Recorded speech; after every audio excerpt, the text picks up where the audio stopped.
जय हिंद, नमस्कार साथियों। आप सभी लोग का स्वागत है आपका प्यारा सा स्टडी प्लेटफॉर्म पे। आज की वीडियो में जानेंगे दोस्तों, लेक्चर आपका 7वां है और बहुत ही इंपॉर्टेंट क्वेश्चन लेकर के आए हैं। रेलवे से संबंधित जितने भी एग्जाम होते हैं सभी के लिए प्रश्न है, तो आप लोग शुरू से लेकर के लास्ट तक बने रहिए। और अभी तक आप लोग चैनल को नहीं सब्सक्राइब किए हैं तो आप लोग चैनल को जरूर सब्सक्राइब कर ले। और दोस्तों, जितना से जितना हो सके आप लोग सपोर्ट करें। तो चलिए स्टार्ट करते हैं लेक्चर। ये आपका 7 है और प्रश्न नंबर जानेंगे 231 से। बहुत ही इंपॉर्टेंट प्रश्न है। देखिए प्रश्न 231 में देखिए दे रखा है, भारत के किस राज्य को चावल की मनी के नाम से जाना जाता है।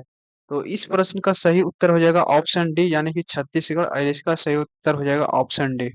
अगले प्रश्न क्वेश्चन 232 में दे रखा है, कच्छ क्षेत्र किस राज्य में स्थित है। तो कच्छ क्षेत्र किस राज्य में स्थित है, तो गुजरात में है और इसका सही उत्तर हो जाएगा ऑप्शन बी।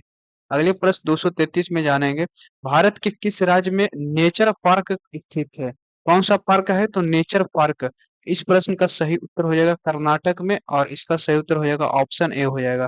क्वेश्चन 34 में दे रखा है, कौन सा राज्य ताम्रपत्र के लिए प्रसिद्ध है। ताम्रपत्र के लिए प्रसिद्ध है, तो क्वेश्चन 234 का दे रखा ऑप्शन बी, यानी कि तमिलनाडु। और इस प्रश्न का सही उत्तर हो जाएगा ऑप्शन बी हो जाएगा।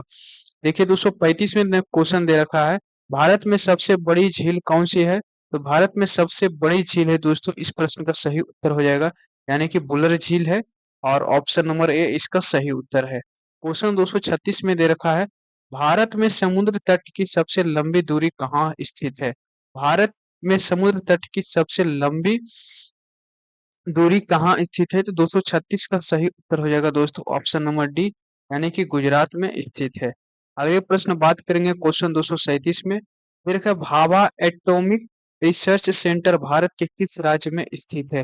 तो Bhabha atomic research centre Bharat के किस राज्य में स्थित है, तो 237 का सही उत्तर हो जाएगा ऑप्शन नंबर ए, यानी कि महाराष्ट्र में स्थित है। इसका सही उत्तर क्या हो जाएगा, ऑप्शन ए हो जाएगा। क्वेश्चन 238 में आ जाइए। 38 नंबर 238 का दे रखा है, भारत के किस राज्य को स्पाइस गार्डन के रूप में जाना जाता है। स्पाइस गार्डन के रूप में जाना जाता है। 238 का सही उत्तर हो जाएगा ऑप्शन नंबर सी, यानी कि केरल हो जाएगा।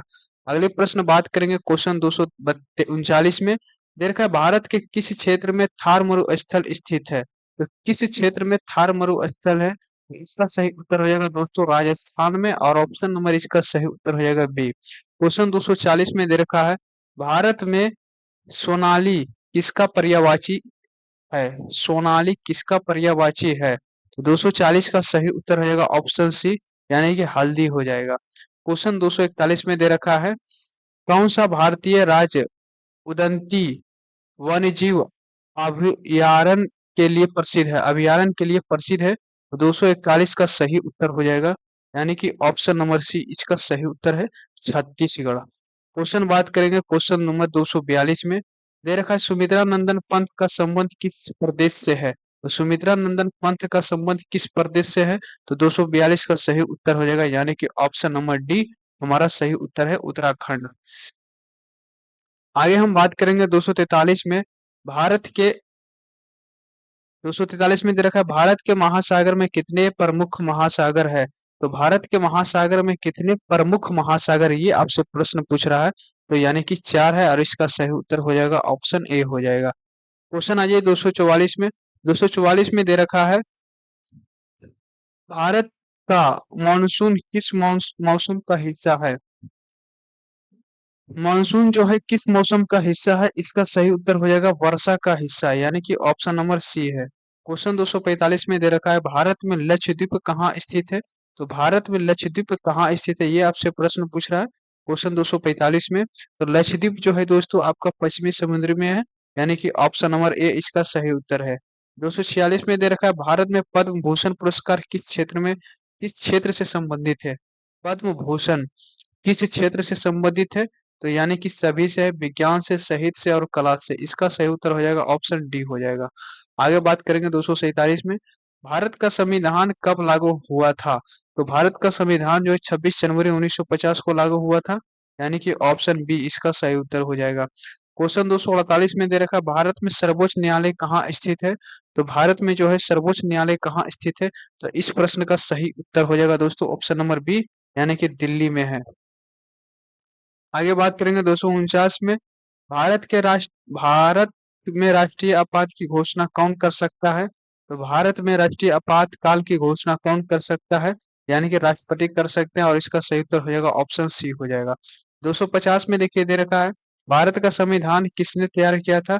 तो भारत का जो है संविधान किसने तैयार किया था? तो 250 का सही उत्तर हो जाएगा डॉक्टर भीमराव अम्बेडकर, यानी कि ऑप्शन नंबर बी हो जाएगा। क्वेश्चन 251 में दे रखा है, भारत में राज्यसभा के सदस्य का कार्यकाल कितने वर्षों का होता है? तो कितने वर्षों का होता है, ये आपसे प्रश्न पूछ रहा है। तो 251 का सही उत्तर हो जाएगा यानी कि 6 वर्षों, और इसका सही उत्तर हो जाएगा ऑप्शन सी। क्वेश्चन बात करेंगे 252 में, भारत में राष्ट्रपति के कार्यकाल की अवधि कितनी होती है? तो भारत में राष्ट्रपति के कार्यकाल की अवधि कितनी होती है? तो 252 का सही उत्तर हो जाएगा यानी कि ऑप्शन नंबर बी, 5 वर्ष का होते हैं। कितने वर्षों का होते हैं? तो 5 वर्ष। बात करेंगे 253 में देखा, भारत में प्रधानमंत्री का चुनाव कौन कराता है? तो भारत में प्रधानमंत्री का चुनाव कौन कराता है? यानी कि इसका चुनाव कराते हैं राष्ट्रपति, और इसका सही उत्तर हो जाएगा ऑप्शन ए हो जाएगा।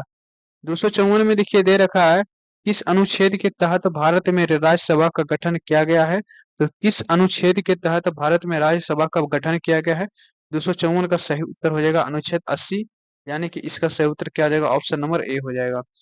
255 में देखिए दे रखा है, भारत में केंद्रीय मंत्री परिषद किसके द्वारा गठित की जाती है? तो भारत में केंद्रीय मंत्री परिषद किसके द्वारा गठित की जाती है, ये आपसे प्रश्न पूछ रहा है। इसका सही उत्तर हो जाएगा ऑप्शन नंबर बी, यानी कि प्रधानमंत्री। बात करेंगे 256 में प्रश्न दे रखा है, लोकसभा के सदस्य की न्यूनतम आयु कितनी होनी चाहिए? तो लोकसभा की न्यूनतम आयु आपसे प्रश्न पूछ रहा है, तो इसका सही उत्तर होनी चाहिए ऑप्शन नंबर बी, यानी कि 25 वर्ष होनी चाहिए, और इसका सही उत्तर हो गया ऑप्शन नंबर बी हो गया। क्वेश्चन 257 में दे रखा है, भारत में संविधान की सबसे पहली संशोधन विधि कौन सी थी? तो भारत में संविधान की सबसे पहली संशोधन जो है कौन सी थी, और इसका सही उत्तर हो जाएगा ऑप्शन नंबर डी, 1वां संविधान संशोधन। आगे बात करें 258 नंबर प्रश्न में, भारत का संविधान किसके द्वारा पारित किया गया था? तो भारत का जो संविधान है किसके द्वारा पारित किया गया था, ये आपसे प्रश्न पूछ रहा है। तो 258 का सही उत्तर हो जाएगा ऑप्शन नंबर बी, भारतीय संविधान सभा, यानी कि भारतीय संविधान सभा इन्होंने भारत का संविधान पारित किए हैं। बात करेंगे 259 में, दे रखा है, भारत में पहले आम चुनाव का आयोजन कब हुआ था?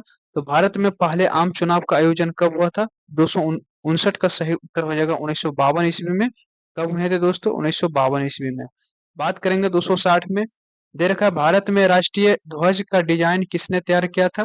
भारत में राष्ट्रीय ध्वज का डिजाइन पूछ रहा है, डिजाइन जो है किसने तैयार किया है?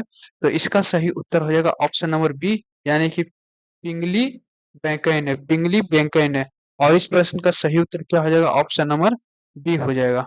बहुत ही इंपॉर्टेंट क्वेश्चन है जो कि आप सभी लोगों के लिए करा दिए हैं 260 तक ले। आगे हम बात करेंगे 261 में,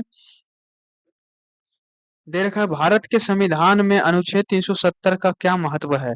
तो देखिए 370 का जो अनुच्छेद है, ये इसका क्या महत्व है तो जानेंगे। ये देखिए जम्मू कश्मीर के विशेष दर्जों का प्रावधान है, विशेष दर्जों का प्रावधान है, इसका सही उत्तर हो जाएगा ऑप्शन बी हो जाएगा।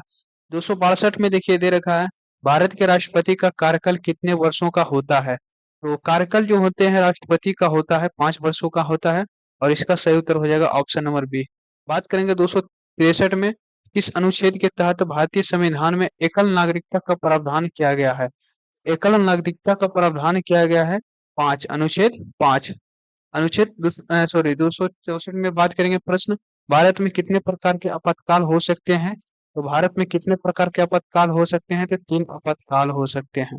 265 में दे रखा है, भारत में संघीय प्रणाली तो किसके द्वारा निरूपित किया गया है? तो संघीय प्रणाली को किसके द्वारा निरूपित किया गया है, ये आपसे प्रश्न पूछ रहा है। तो 265 का सही उत्तर हो जाएगा यानी कि ऑप्शन नंबर सी, संविधान। अगले प्रश्न की बात करेंगे 266 में, दे रखा है, भारत के प्रधानमंत्री को कौन नियुक्त करता है? तो भारत के प्रधानमंत्री को कौन नियुक्त करता है? तो राष्ट्रपति करते हैं, यानी कि इसका सही उत्तर हो जाएगा ऑप्शन ए हो जाएगा। अगले प्रश्न 267 में दे रखा है, भारत के संविधान के किस भाग में मौलिक अधिकार दिए गए हैं? तो मौलिक अधिकार जो है किस भाग में दिए गए हैं? 267 का सही उत्तर हो जाएगा ऑप्शन ए, भाग 3। अगले प्रश्न बात करेंगे 268 में, दे रखा है, भारत के संविधान में कितने अनुच्छेद हैं? तो बताइए आप लोग, भारत के संविधान में कितने अनुच्छेद हैं? तो इसका सही उत्तर हो जाएगा 395। बात करेंगे 269 में दोस्तों, तो भारत के संविधान के किस भाग में राजनीति के निर्देशक सिद्धांत दिए गए हैं? तो राजनीति के निर्देशक सिद्धांत दिए गए हैं। तो 269 का सही उत्तर हो जाएगा यानी कि ऑप्शन नंबर बी, भाग 4 हो जाएगा। बात करेंगे, ये आपका लास्ट प्रश्न है 270 का, ये आपका लास्ट प्रश्न है। दे रखा है, भारत के संविधान में संघीय व्यवस्था की विशेषता क्या है? तो भारत के संविधान में संघीय व्यवस्था की विशेषता क्या है? तो इस प्रश्न का सही उत्तर हो जाएगा यानी कि 270 का सही उत्तर हो जाएगा, राज्य और केंद्र सरकारों का अधिकार समान। यानी कि इसका सही उत्तर क्या आ जाएगा? Option number C. आशा करते होंगे दोस्तों आपका ये 40 ऑब्जेक्टिव क्लास करा दिए हैं, जो कि बहुत ही महत्वपूर्ण प्रश्न थे। और फिर मिलते हैं अगले वीडियो में। और वीडियो आप लोगों को अच्छा लगा तो आप लोग जरूर चैनल को सब्सक्राइब कर लें, लाइक कर लें, शेयर करें दोस्तों, जितना से जितना हो सके आप लोग सपोर्ट करें। फिर मिलते हैं अगले वीडियो में। आज का वीडियो यहीं पे विश्राम करते हैं। जय हिंद, धन्यवाद।